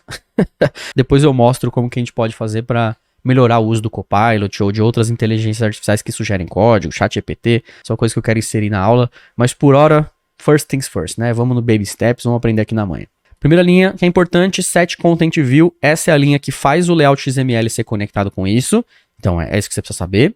OnCreate é onde a gente tem que escrever os comportamentos, ou tudo vai iniciar a partir daqui, pelo menos por hora. Depois eu vou mostrar outros métodos que a gente tem, mas esse carinha aqui fala que a tela está pronta para a gente trabalhar. E depois do set content view, o XML está lá. Então qualquer comportamentos serão declarados, qualquer comportamento vai aqui embaixo. Percebe que eu comecei a digitar nessa barra, isso aqui é um comentário. Então significa que qualquer código que eu escrever depois dessa barra, qualquer texto, ele não vai ser lido pela programação, pela IDE. Ele simplesmente vai ficar aqui disponível para a gente visualizar como texto. Outro comentário que a gente pode fazer também é um comentário de múltiplas linhas. Então esse aqui a gente pode colocar várias linhas e a gente não precisa ficar colocando barra em todas. O atalho para isso depende do sistema que você tá, ou é Ctrl barra ou Command barra, beleza? Então se você seleciona a linha, Command barra ou Ctrl barra, ele tanto tira quanto coloca o comentário e já vai para a próxima linha. Se você quiser selecionar mais de uma linha, Command barra, coloca em todas. E se você também quiser colocar um comentário num bloco inteiro, seleciona o bloco, Command ou Ctrl, Shift barra, e ele faz um comentário de múltiplas linhas. E por último, essa parte aqui de cima do código, a gente tem a nossa classe MainActivity, que é o mesmo nome do arquivo, e aqui em cima a gente tem os imports. Então tudo que a gente está trazendo de arquivos externos está declarado aqui. A não ser que essas coisas estejam exatamente no mesmo pacote que a gente está. Esse pacote é quase que o nome da nossa pasta, né? Então a nossa pasta segue esse pacote. Como eu posso ter pastas dentro do meu pacote, então cada pasta nova é um pacote novo, a gente tem que importar. Agora, se tudo tiver no mesmo pacote, ele vem importado por padrão, porque é assim que ele funciona. Esses outros imports, portanto, dá para perceber que eles estão em pacotes diferentes, e essa é assim que o Java funciona. Ele importa pacotes, esse é o jeito que ele encontrou de conectar diferentes pacotes, diferentes arquivos. Dito isso, então, vamos começar a declarar o comportamento logo depois do set content view, e a primeira coisa que eu quero fazer é encontrar os elementos de interface. O primeiro elemento que a gente vai encontrar é o text view. Só que antes disso, tá vendo que esse encontrar aqui, ele ficou com sublinhado? Então, uma coisa que eu faço quando estou no Android Studio é desabilitar essa parte de typos, esses erros de ortografia para quando eu escrevo em português. Então, uma forma é você simplesmente desabilitar. Então aqui, o que eu vou fazer é, clico em cima do encontrar, eu vou usar o Alt Enter ou Option Enter, se você tiver no Mac, e aqui nessa opção, esse Save to Dictionary, percebe que a gente tem 3 pontinhos aqui, e do lado desses 3 pontinhos, a gente tem uma opção que é Disable Inspection. Então quando eu desabilito essa avaliação, eu peço para ele não checar essa pronúncia das palavras. Vamos então encontrar os elementos da interface. Primeira coisa, eu preciso encontrar o elemento que é o elemento de botão, porque eu quero detectar um clique nesse botão. Então, para isso, eu vou usar a declaração que é o find. Percebe que quando eu escrevo find aqui no Android Studio, ele já me sugere o find view by ID. Vou dar Enter nessa opção e percebe que ele já monta uma declaração aqui para mim. Find view by ID, sinal de menor, sinal de maior. O cursor está exatamente entre esses dois. Depois abre e fecha parênteses. Antes de começar a escrever, vamos entender o que o find view by ID serve. Ele tem duas partes. A primeira parte é esse sinalzinho de menor maior e a segunda parte são os parênteses. Nesse sinalzinho de menor maior, o que a gente coloca é o tipo da informação. Então, no caso, pode ser um text view, um edit text, um botão, entre qualquer outra coisa. Qual que é o componente que eu estou buscando? A partir disso, o Android vai lá e busca esse elemento com esse tipo. Depois, nos parênteses, qual que é o ID da informação. Então, nesse caso, pode ser um r.id.tvResult,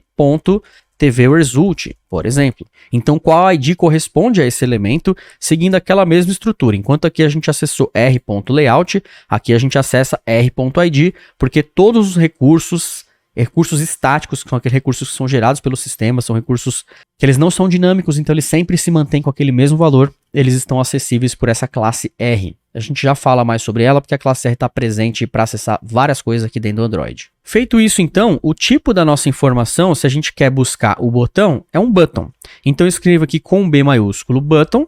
Percebe que eu já recebo uma sugestão do Android Studio falando, você quer usar o button que está lá no pacote android.widget? Se for, aperta Enter. Então percebe que eu escrevi a palavra button completo, mas isso não está parando por aí. Eu preciso dar Enter para confirmar. Supondo que eu apertei setinha para a direita, não dei Enter. Olha o que aconteceu. O button ele ficou vermelho e imediatamente o Android Studio percebeu que button só existe uma forma de importar, então ele está me sugerindo. Esse button que está vermelho está com erro. Você está referenciando android.widget.button? Interrogação. Se for, pressiona Alt Enter ou Option Enter. Então dá para perceber que o Android Studio ele sempre está sugerindo, quando tem algum erro de coisa que não está sendo importada, o button está no outro pacote, a gente não está importando, ele avisa. Então você pode tanto ter dado Enter naquela opção, ou selecionar Alt Enter agora. Não apareceu essa opção, vou apertar ESC. Apertei ESC, sumiu a opção, continua vermelho, supondo que é isso que eu quero. Eu estou com erro no meu código, ele não está funcionando, está vermelho. Se eu clico de novo em cima do button, ele sugere novamente. Supondo que ele não sugeriu, não tem nada. Cada vez que eu dou ESC, ele já percebe ele de novo. Só que eu vou fazer aqui rapidinho, eu vou dar ESC, e antes dele mostrar essa janelinha, eu vou apertar Alt Enter ou Option Enter se tiver no Mac. Percebe que quando eu apertei rapidinho, antes dele estar com aquela linha underline, o Alt Enter funcionou de maneira diferente. Ele me trouxe uma janela. E essas janelas são com ações rápidas. Eu também posso clicar com o botão direito nesse cara e selecionar a opção Show Context Actions, que é a primeira opção que a gente tem aqui. E aí ele mostra aquela mesma janela. Então muitas coisas que você consegue fazer com mouse, você também consegue fazer com atalhos, vice-versa. Percebe que aqui a gente tem várias opções para corrigir isso. E pessoal, por mais que o Android Studio esteja sugerindo opções, não significa que aquilo vai corrigir, beleza? Você precisa entender o que está acontecendo por baixo e o que ele vai fazer com essas ações para saber como corrigir esse problema. Então, no caso, a gente sabe que é um import que está faltando, então simplesmente importar essa class button funcionaria. Eu vou clicar nessa primeira opção, Import Class Button, e pronto. O que ele faz é trazer o import aqui em cima, android.widget.button, e aí o vermelhinho saiu. Então, só para mostrar aquelas outras formas de fazer, se eu escrever button e der Enter, o import é adicionado. Se eu, por acaso, não dei Enter, ele não adicionou import, cliquei aqui em cima, mostrou o widget, Alt Enter, o import também é adicionado. Nada disso funcionou. Eu posso chegar aqui na mão, android.widget.button. Então, tem várias formas de você resolver o mesmo problema. É importante você conhecer algumas delas, e aí conforme a prática vai vindo, vocês vão conseguir se virar um pouco melhor nesses quesitos. Agora que a gente definiu qual que é o tipo da informação, já resolveu os problemas de import, chegou a hora da gente colocar o ID. E nesse caso, a gente vai acessar através da classe R, que é essa classe de recursos aí da minha aplicação, ponto. Percebe que dentro da classe R tem um monte de coisa, layout, animação, cores, dimensões, recursos drawable, ID e por aí vai. Eu quero selecionar esse ID, porque todos os IDs da minha aplicação estão aqui dentro, e percebe que além dos IDs que o sistema já me traz, eu também tenho os meus dois IDs da minha aplicação, o BT-Send e o TV-Result. Então, nesse caso, eu estou buscando o botão, vou selecionar esse BT-Send, e é isso. Agora, pessoal, quando eu executo essa linha, ele vai na tela que está conectada com essa activity, então, no caso, ele vai buscar dentro desse arquivo de layout, um elemento com o ID BT-Send, que seja do tipo button, e ele vai trazer, no lugar dessa linha que está aqui azul, ele traz o elemento. Portanto, se eu quiser trabalhar com o elemento, ele já está aqui. Eu posso tanto colocar aqui na direita um ponto, e aí eu tenho todas as informações que estão dentro do botão, ou se você quiser organizar as coisas melhor, eu recomendo você criar uma variável para isso. E criar variável aqui no Kotlin, você vai colocar vol ou var. Vol para variáveis que não mudam de valor. E var para variáveis que podem mudar de valor. Então, como o botão, uma vez que a gente encontrou ele na tela, a gente nunca mais vai mudar essa referência, é aquele mesmo botão ali, então a gente vai colocar ele como vol. Geralmente as variáveis são vol, tá? Poucas variáveis em si são var. Portanto, eu vou nomear como btsend, que é para o nome ficar igualzinho do ID, e aí eu já crio uma semântica mais interessante, só que esse nome da variável poderia ser literalmente qualquer coisa. Desde que você respeite o case, né? Você precisa começar com a primeira letra minúscula e cada nova letra de palavras serem maiúsculas. Palavras novas, né? Primeira letra maiúscula. Lembrando que se você colocar espaço, vai quebrar o código. Você não pode colocar traço também. Acento, ele até permite, mas honestamente eu não recomendo, beleza? Se for alguma coisa como atenção, coloca sem acento. E é por isso que eu prefiro programar em inglês, porque como inglês não tem acento, facilita nesse sentido. Agora que a gente encontrou o botão, chegou a hora da gente começar a criar um listener para ele. Eu vou colocar essas explicações aqui porque elas ajudam a gente a se guiar, né? Mas depois, mais para frente, vocês vão ver que a gente vai se acostumar com essa declaração, então a gente só vai escrever e pronto. Para declarar um listener, a gente vai escrever o seguinte, btsend, que é para usar a informação da variável que a gente declarou, ponto. Dentro do btsend, a gente vai escrever aqui, ó, setOnClick. Quando eu escrevo setOnClick, ou simplesmente onClick, porque qual que é a magia aqui do Android Studio? Você pode digitar qualquer parte de uma declaração que ele sabe se virar. Então aqui a gente colocou o onClick, percebe que ele buscou tudo que tinha onClick, mesmo que o onClick não estava junto. E ele destaca aqui em azul o que ele achou que identifica. Mesmo que o O aqui, por exemplo, está minúsculo, não importa. Você pode escrever de qualquer jeito que o Android Studio te ajuda. Essa é uma dica de ouro, galera. Sempre que vocês estiverem programando, experimenta olhar o que tem aqui. Digita, o que tem sobre clique? O que tem sobre text? O que tem sobre isso? E dá uma lida. Porque muita coisa na programação é intuitiva. Muita coisa quando você está olhando, aí você fala, putz, deixa eu ver o que é esse text. Deixa eu clicar nele. Você pode clicar, passar o mouse. A documentação do Android Studio da própria ferramenta em si é muito boa, porque está conectado com declarações que estão lá no código-fonte do Android, e a galera da Google realmente dedica tempo trazendo documentações. Então dá para perceber aqui, ó, esse text, ele já trouxe um monte de coisa sobre text, falando sobre documentação, e aí você pode experimentar muita coisa. Eu quero então o onClick listener, então eu volto para aquela declaração, né, do onClick, e percebe que nós temos aqui algum setOnClick listener. Tem esses dois, tá vendo? setOnClick listener com abre parênteses e um monte de coisa ali dentro, e setOnClick listener com abre chaves, 3 pontinhos e tal. Existem outros aqui, hasOnClick listeners, dá para perceber que ele já devolve para a gente um booleano. Booleano é um true ou false, então vamos colocar aqui na nossa colinha. Um booleano pode ser um true, mas também pode ser um false, então vou colocar um segundo booleano, só para a gente especificar os tipos que a gente está conhecendo. Percebe que aqui o onClick listener está vermelho, então eu vou usar o Ctrl espaço, tanto no Mac ou no Windows é o mesmo atalho. E aí eu volto para os carinhas que tem, deixa eu aumentar um pouco essa janela. Percebe que aqui a gente também tem o hasOnLongClick listener, contextClick listener e esse outro longClick listener aqui também. Esse longClick listener, ele só ativa quando a pessoa aperta e segura por um tempo. Então esse pode ser um caso interessante. Percebe que só da gente digitar e ver o que o Android Studio tem, a gente já consegue ter um feeling das declarações que estão lá e como utilizar.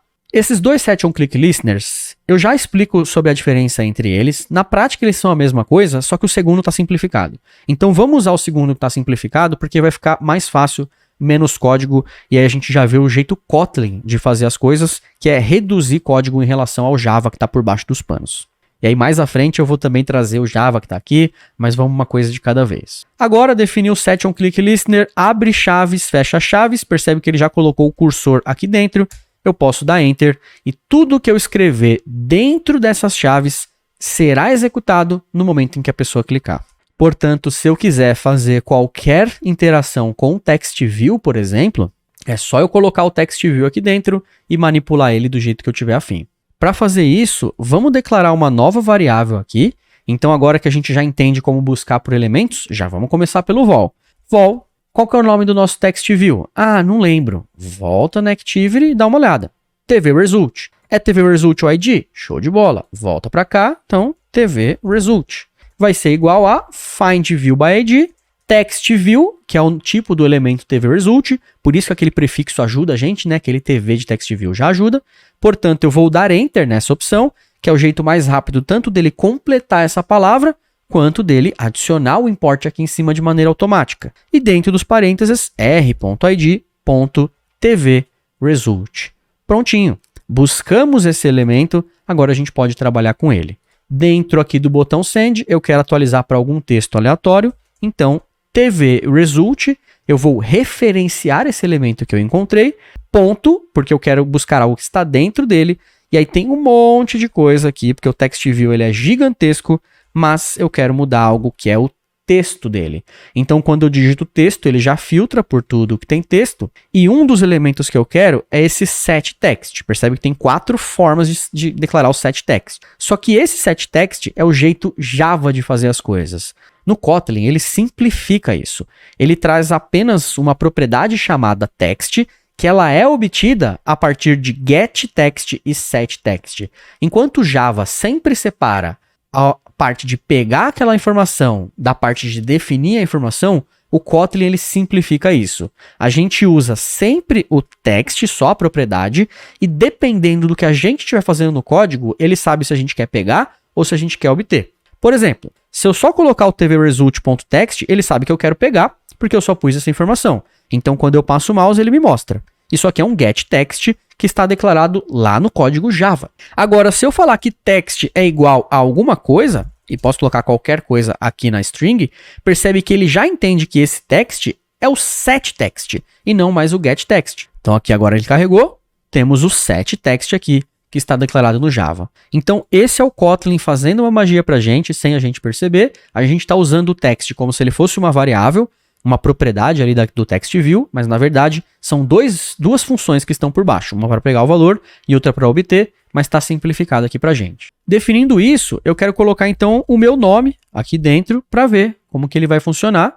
Portanto, eu escrevo dentro de aspas duplas, porque aqui no Kotlin aspas duplas é para string e aspas simples é para caractere. Então, só um caractere individual dentro de aspas simples. Quando você quer colocar vários textos, vários caracteres, aí você coloca dentro de aspas duplas. Feito isso, a gente tem o nosso comportamento pronto e para testar eu vou apertar o botão de play. Rodei a minha aplicação, ela apareceu aqui na direita, tem o meu TextView Hello World aqui em cima, meu botão Send aqui embaixo, cliquei no botão Send, o textinho que apareceu em cima, bonitão, funcionando. Com isso agora a gente já tem o primeiro funcionamento do botão, a gente detecta o clique e atualiza o TextView. E se você quiser ter acesso a esses conteúdos de uma forma mais organizada, com um material em texto de apoio, e acessar outros níveis da profissão Dev Android nativo ou de outras profissões que a gente tem, você pode assinar a plataforma da Salvatore Academy. Corre que a gente está com uma promoção super relâmpago. Mais informações você encontra no próprio site da Salvatore Academy. O link está aqui embaixo na descrição. Seja para desenvolver Android nativo, back-end JavaScript, front-end JavaScript, desenvolvimento de games com Unity e outras game engines, e até mesmo curso de inteligência artificial e ChatGPT. A plataforma da Salvatore Academy está bem recheada, a gente tem um projeto muito legal que está rolando já tem um tempo, e você pode participar desse projeto, pode participar da comunidade e aprender cada vez mais com a gente. A gente pode inserir agora o edtText, a gente pode inserir o input de texto para pegar a informação desse input e ver como que isso vai acontecer, como isso vai funcionar. Para a gente fazer isso, eu vou voltar aqui na minha Activity Main e eu vou, na opção Text, na paleta aqui de componentes, eu vou selecionar esse Plain Text e eu vou colocar ele aqui no meio da minha tela. Então eu vou arrastar e soltar esse Plain Text em algum lugar da tela. E agora que eu fiz isso, eu vou encaixar esse edtText entre o botão e o TextView. Então, para isso, eu preciso reajustar as constraints. Vou aproveitar que eu estou aqui, já vou criar constraint na esquerda e na direita para esse elemento. A constraint do botão que se conecta com o TextView, eu vou removê-la, clicando aqui no Constraint Widget, nessa opçãozinha aqui em cima, Delete Top Constraint. E eu vou refazer essa constraint do botão com o edtText na parte de baixo do edtText. Então agora o botão ele já gruda automaticamente no edtText. E por fim, eu vou pegar o meu edtText e vou grudar ele, vou conectar, criar uma constraint com a parte de baixo do nosso TextView. Feito isso, eu vou adicionar um espaçamento de 8 dp para todo mundo. Depois eu já explico a diferença entre dp e px e tal. Uma é a medida absoluta, outra é a medida relativa. dp geralmente é o que a gente usa para largura, mas eu falo especificamente sobre isso em breve. E aqui no botão a mesma coisa, agora que eu recriei a constraint, eu também preciso refazer o espaçamento. O nosso edtText está aqui no meio da tela. porque o layout widget dele está como wrap content, então ele usa o conteúdo para basear o tamanho dele, e eu quero que ele fique como 0dp, então ele vai se ajustar a constraint, e aí ele fica com tamanho 100%. Percebe que aqui a gente tem essa palavrinha name escrita. Se a gente dá uma olhada com o edit text selecionado lá na parte de baixo, a gente percebe que ele tem essa opção text com o name digitado. E eu já adianto para vocês que essa propriedade text de um elemento de texto é o texto que a pessoa digita. Então eu vou deixar em branco que é para a pessoa digitar o texto que ela quiser, porque senão ela tem que ficar apagando esse name e não faz muito sentido. Digitei, apaguei tudo, dei Enter.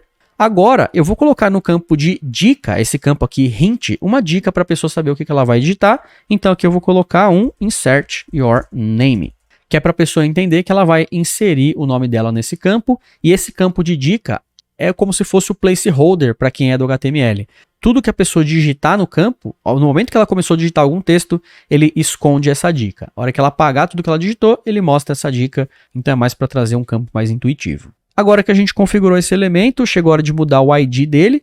Percebe que o ID dele está edit text. Text, a gente vai mudar para ET de edit text. E aqui, no caso, a pessoa está digitando o nome dela. Como a gente está programando em inglês, name. Enter, enter, pronto. Atualizou o nome da variável, é isso. Por fim, dá para ver que por mais que a gente tenha text view, edit text e botão aqui na ordem de hierarquia, se você for olhar no nosso código que está aqui do lado, o código ele está com o botão como segundo, porque foi o segundo elemento que a gente adicionou. Então o que dá para a gente fazer é mover o edit text para antes do botão para a gente manter a mesma organização semântica no código. A forma mais fácil de fazer isso é pegar aqui na component tree do design e simplesmente reordenar esse elemento por aqui. Percebe que ele edita todo o código para a gente, então facilita esse trabalho. Por isso que é aquilo que eu comentei, vale deixar o XML aqui do lado para você entender o que está acontecendo por baixo dos panos e já ir se familiarizando com o código. Depois, o que a gente pode ver aqui é justamente cada declaração que a gente colocou, tudo aquilo que a gente fez. Aqui a gente chegou num ponto importante do projeto, porque nesse ponto a gente implementou o edit text e a gente vai querer trazer um comportamento para ele. Porém, percebe que esses dois arquivos aqui em Steam estão como azuis? Então esse é um bom momento para a gente colocar no GitHub. Na verdade, acho que o melhor momento para ter colocado no GitHub seria até antes desse edit text, porque a gente está fazendo uma nova implementação que a gente não sabe se vai funcionar e a gente pode quebrar um comportamento que a gente tinha antes. Então isso é uma coisa que acontece. Às vezes você lembra de fazer commits no GitHub, às vezes não. Nesse caso aqui eu também esqueci, então faz parte, esquecer faz parte. Mas no momento que você lembrar, esse é o momento de falar, tá, então deixa eu commitar aqui para que eu não perca nenhum progresso, para que eu consiga avançar bonitinho. Então eu vou clicar nesse botão aqui na esquerda, commit, e agora eu vou adicionar os arquivos que são pertinentes para isso. Nessa tela, a gente tem esse arquivo de VCS da pasta IDEA. Eu vou adicionar esse cara individualmente e vou escrever aqui create vcs.xml e vou clicar em commit. Essa crase que eu coloquei aqui, ela significa que todo o texto que tiver aqui dentro, ele vai formatar bonitinho lá no GitHub como se fosse um código. Então deixa eu mostrar para vocês como vai ficar. Vou terminar de comentar aqui, depois a gente já vê no GitHub tudo direitinho. Ele tem alguns arquivos que não estão versionados, que são arquivos do IDEA. Então ele tem um arquivo do dicionário, o inspection profile, que foi aquele lance que a gente desativou do spelling e tal. Então eu posso comitar esses caras aqui também. Clicando com o botão direito em Unversioned Files, a gente tem esse botão aqui, ó, Edit to VCS ou Command Option A ou Ctrl Alt A. Essas duas opções funcionam. Ou a gente pode falar também para a IDE sempre adicionar qualquer arquivo novo no Git. Então esse Always Add faria também esse trabalho. Eu vou colocar esse Always Add aqui na direita, porque aí eu quero que qualquer arquivo novo vá para o versionamento automático. Então se for um arquivo novo fica verdinho, e aí a gente já deixa ele na fila para subir. Vou selecionar esses dois arquivos, são arquivos de IDEA, e vou colocar add.idea files, porque são arquivos .idea são arquivos do próprio Android Studio, então eu vou subir eles por enquanto. Se lá no futuro a gente tiver algum conflito e coisa do tipo, a gente atualiza o git ignore, beleza? E agora eu vou dar uma revisão nesses arquivos, no que eu fiz. Então no activity_main.xml a gente adicionou toda a estrutura, percebe que antes tinha um hello world, agora já tem um text view, um edit text e um button. E aqui na main activity a gente tem também o comportamento de btsend e tvResult. Então, só para ficar um pouco mais bonitinho, eu vou fazer o seguinte. Eu vou copiar todo esse texto da main activity. Então, eu vou dar um Ctrl A, Ctrl C ou Command A, Command C, depende do sistema que você tá. E eu vou fazer o seguinte, eu vou desfazer todas as modificações que eu fiz, vou dar um Ctrl Z para voltar exatamente no processo que eu estava lá antes, beleza? Exatamente antes de adicionar o edit text, a gente estava nesse ponto. E agora eu vou fazer um commit desse cara, que é implement first activity basic behavior. Então, vou commitar que eu implementei a primeira activity. Ele está falando que tem alguns warnings, e ele está review code analysis. Então, deixa eu dar uma olhada nesse review code analysis.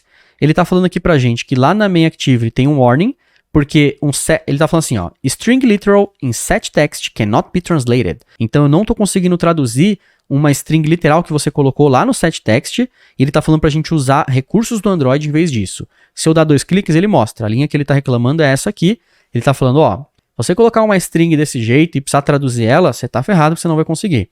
Então, aqui já é um warning. Então, é uma atenção pra gente, mas não necessariamente é um erro de código. E aqui ele está falando, hard-coded string send should use @string resource. Então, ele está mostrando pra gente aqui, ó, que esse text send a mesma coisa. Eu tô com uma string literal, tô com um texto literal escrito no código, e isso é um problema de tradução. Então, o que ele está dando aqui são 2 warnings pra gente. Se a gente quiser corrigir, esse seria o momento. Existem algumas coisas que a gente pode fazer com isso. A gente pode clicar em Commit Anyway, falar assim, não me importo com esses warnings, eu quero subir assim mesmo e tá tudo bem. Ou o que a gente pode fazer é clicar nessas opções aqui de configuração e tem esse botão que é o Analyze Code. Esse Analyze Code é o que o Android Studio está fazendo. Ele está analisando o nosso commit e está sugerindo. Falando, tem um warning, está subindo uma coisa que pode quebrar o código lá na nuvem. Então ele sempre avisa a gente. Tem várias opções que a gente pode atualizar aqui. Então, esse é um potencial que o Android Studio tem no sentido de commits e verificação de código. A gente pode rodar uma formatação automática de código no momento que a gente commita, ou reorganizar o código seguindo regras que a gente colocou.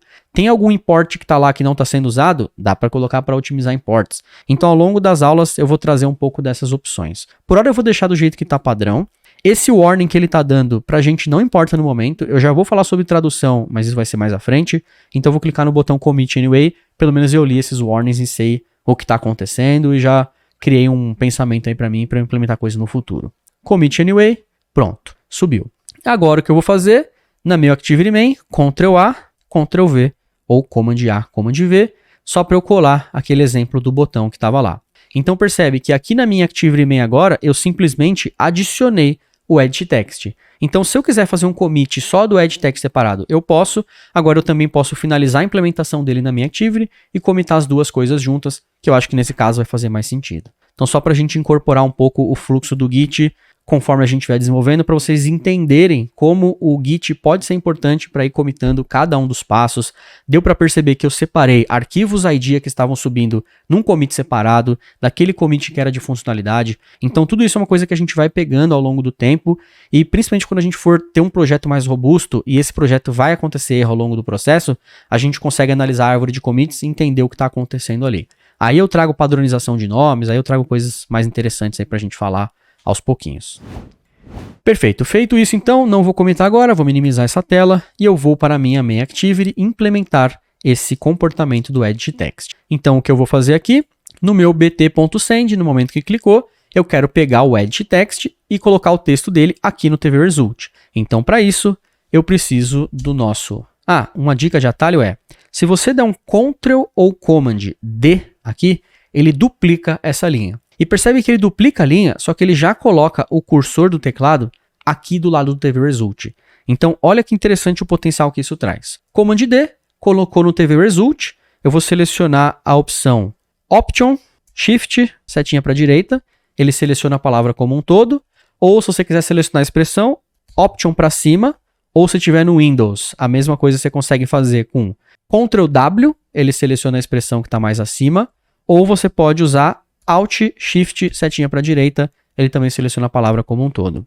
E aqui eu já vou renomear então essa palavra para etname. Agora, se você estiver no Windows, você pode apertar End no seu teclado ou no Mac, Command, setinha para a direita. Ele vai direto para o final da linha e aí você pode setinha para a esquerda, aquela mesma expressão, Ctrl W ou Option, setinha para cima, e aí você coloca etname. Então, é possível você fazer tudo aqui dentro do Android Studio só usando esses atalhos de teclado. Isso pode trazer bastante produtividade para você. Ou você pode usar o mouse também, sem problema nenhum.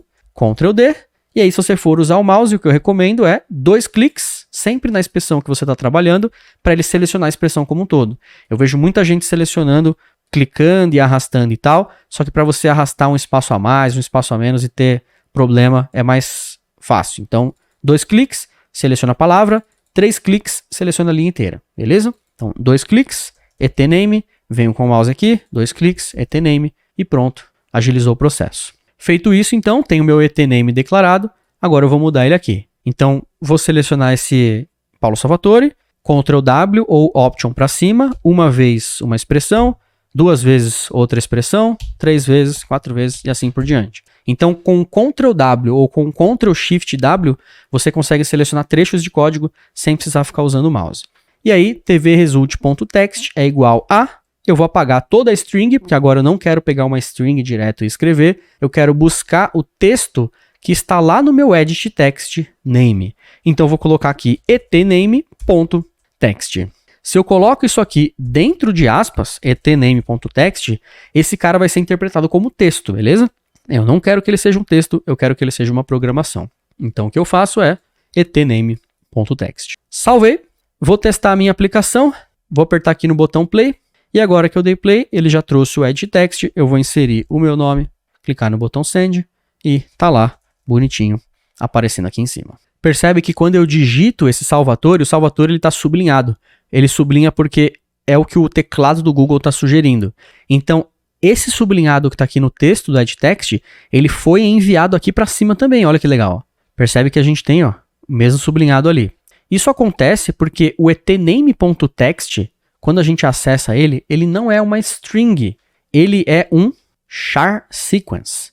E nesse caso, o etname.text, ele traz a parte do char sequence, essa parte de negrito. Então, se você quiser garantir que ele é uma string pura, que não tem negrito, que ele está simplificado, você pode converter esse cara para uma string, utilizando a declaração toString. Essa declaração está presente em todos os edit texts, todas as strings, na verdade.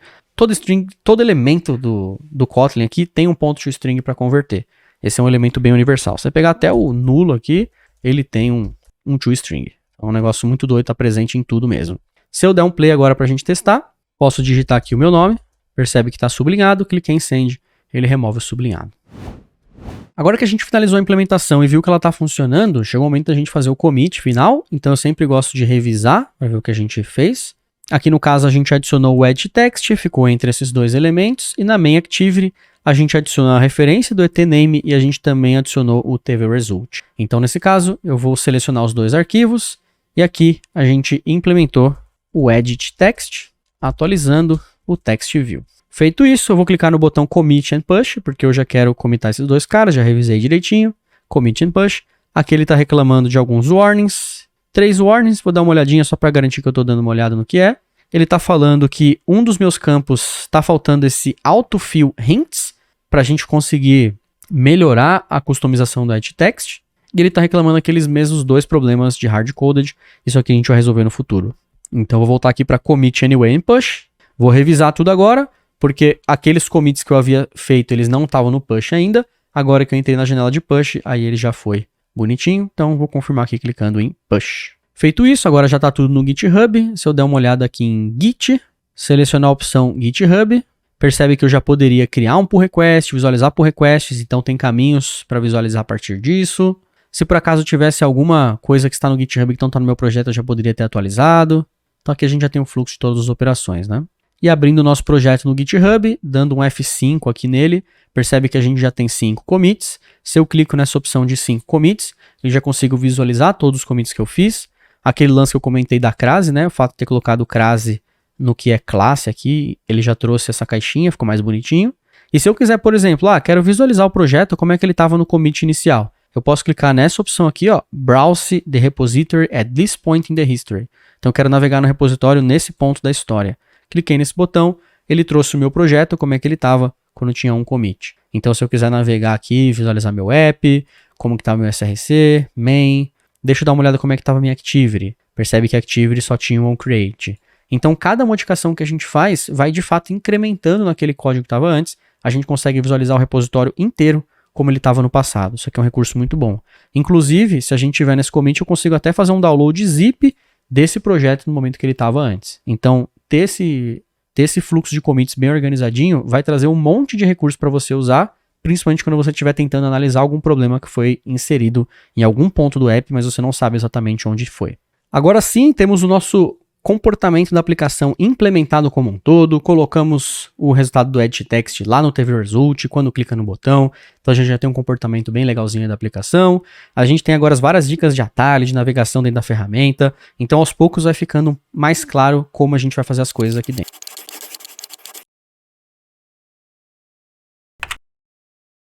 Agora chegou a hora da gente fazer o nosso primeiro desafio, então com isso que a gente aprendeu, vamos colocar em prática, vamos sentir um pouco como é que vai ser essa implementação. Bom, o desafio vai funcionar da seguinte maneira. O primeiro passo é a gente validar tudo isso que a gente aprendeu. Então esse é o momento de você construir uma tela nova, criar o mesmo layout que a gente fez até então, com esses mesmos elementos, e agora você vai pedir para a pessoa, em vez de escrever um nome, escrever o e-mail dela. Então já usa o teclado especial de e-mail, já brinca um pouco com esses edit texts aí que são diferentes e já observa o que vai acontecer. Ao clicar no botão enviar, exibe o e-mail no text view. Então um comportamento bem simples. E aí de bônus, eu coloquei duas implementações que são possíveis de vocês fazerem, mas talvez isso exija alguma pesquisa. Então se algo não for digitado no edit text, ou seja, ele está vazio, exibe uma mensagem de erro. E eu coloquei uma dica aqui de como exibir mensagem de erro para facilitar o jeito que eu estou pensando aqui. Pegar o edit text e mexer na propriedade chamada error dele. E depois, um outro bônus é criar um novo botão para limpar o edit text. Então, é um botão bem simples, com comportamento se fizeram já é possível, mas também dá para pesquisar aí e ver outras formas de fazer. Então, o fluxo de tela vai funcionar da seguinte forma. A primeira tela, essa tela básica que a gente tem, o Hello World, Insert Your Email e o Send. Depois, a gente tem o Hello World, a pessoa inseriu o e-mail, clicou em enviar, o e-mail aparece aqui em cima, bonitinho. Caso ela clique no botão enviar e não digitou nada, aquele editText.error vai colocar um Enter a Valid Email Address. Então com isso a gente consegue validar os conceitos que a gente aprendeu e também colocar algumas coisinhas a mais aí para estruturar. E chegamos ao fim de mais um curso gratuito aqui no canal do YouTube. Eu espero muito que você tenha curtido esse conteúdo. Curte e se inscreve no canal para você não perder as próximas novidades. Esse curso deu um trabalhão de fazer, galera, então essa resposta de vocês é bem importante para a gente continuar seguindo. Participa da nossa comunidade no Discord, dá uma olhada no site salvatore.academy e bora aprender junto tecnologia. Vamos pra cima, galera. Um grande beijo e a gente se vê no próximo vídeo. Tchau, tchau.